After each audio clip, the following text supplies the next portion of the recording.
आज़ादी के खातिर लड़े, तो उन्होंने इत्तेहाद का सबक हमें दिया।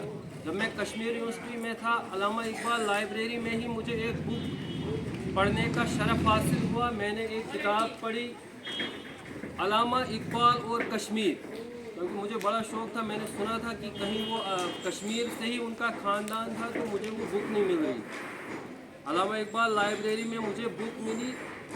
उसमें लिखा है कि अल्लामा इकबाल जब पैदा हुए सियालकोट में, उस वक़्त उनके आबा व अजदाद जो थे वो पहले कश्मीर के ब्राह्मण थे, सकरगोद ख़ानदान से वो ताल्लुक़ रखते थे। बाद में उनके जो दादा थे उन्होंने इस्लाम कबूल किया और इस तरह से वो मुसलमान बन गए। उनके वालिद शेख नूर मोहम्मद बहुत ही अच्छे इंसान थे। फिर यहाँ से वो हिजरत करके पाकिस्तान चले गए, सियालकोट में। हालांकि उस वक़्त पहले जब वहाँ गए थे वो उस वक़्त कोई पाकिस्तान अलहदा नहीं था, उस वक़्त हिंदुस्तान और पाकिस्तान एक ही थे। तो वहाँ पे कहा जाता है कि जुमा की सुबह थी जब वो पैदा हुए, तो उससे पहले उनके वालिद साहब ने एक ख्वाब देखा।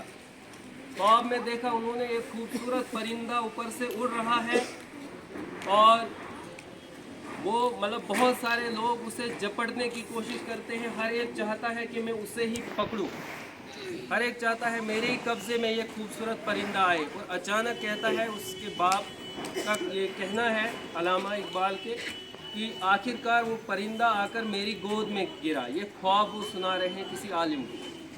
तो उन्होंने कहा जब ये मेरी गोद में गिरा तो उसके बाद मैं एक बहुत बड़े आलिम के पास गया। तो उन्होंने कहा ये जो ख्वाब आपने देखा, आपके यहाँ एक बहुत ही सालेह औलाद पैदा हुई।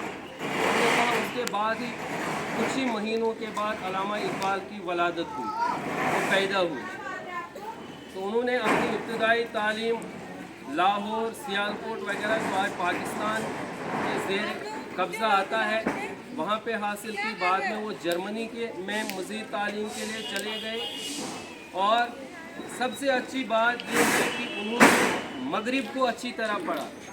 जो वेस्टर्न कंट्रीज़ है वहाँ पे वो गए, वहाँ का तहज़ीब व तमद्दुन उनको अच्छी तरह से उन्होंने देखा। और उसके बाद नौजवानों के लिए बहुत कुछ उन्होंने कहा, क्योंकि हर बार वो अपने शायरी में शाहीन का लफ्ज़ इस्तेमाल करते हैं।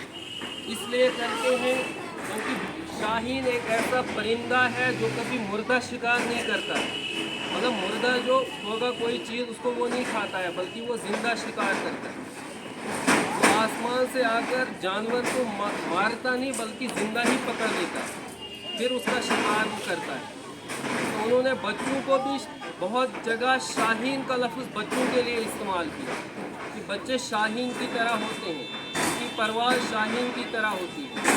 तालिब इल्म के लिए बहुत कुछ उन्होंने बताया। बहुत बार यहाँ पे उनके अशार पढ़े जाते हैं, लेकिन हम उन पर अमल नहीं करते। अगर देखा जाएगा कुरान जितना भी पूरा है वो उन्होंने अपनी शायरी के ज़रिए लोगों तक पहुँचाया। आप अभी यहाँ पे एक बच्ची ने पढ़ा था सबक, फिर पढ़ सदाकत का, शजाअत का, अदालत का, लिया जाएगा फिर से काम दुनिया की इमामत का। तो यही एक इंसान के लिए कहा है, तो एक मामूली इंसान नहीं है बल्कि तुझे इस दुनिया में भेजा गया है। तो इमामत के लिए भी तुझे हर एक चीज़ पूछी जाएगी आखिरत में कि तुझे किस लिए भेजा गया था इस दुनिया में। तो वो सारी चीज़ें हमें मद्देनज़र रखनी है कि हमें किस लिए दुनिया में भेजा गया। ये एक जिस तरह से एक स्टूडेंट पूरे साल तैयारी करता है, उसे टीचर्स पढ़ाते हैं, फिर उसका टेस्ट होता है, क्या वो पास निकलेगा या फेल। इसी तरह से अल्लाह ताला ने हमको इस दुनिया में भेजा ताकि हम समझ सकें अच्छा क्या है, बुरा क्या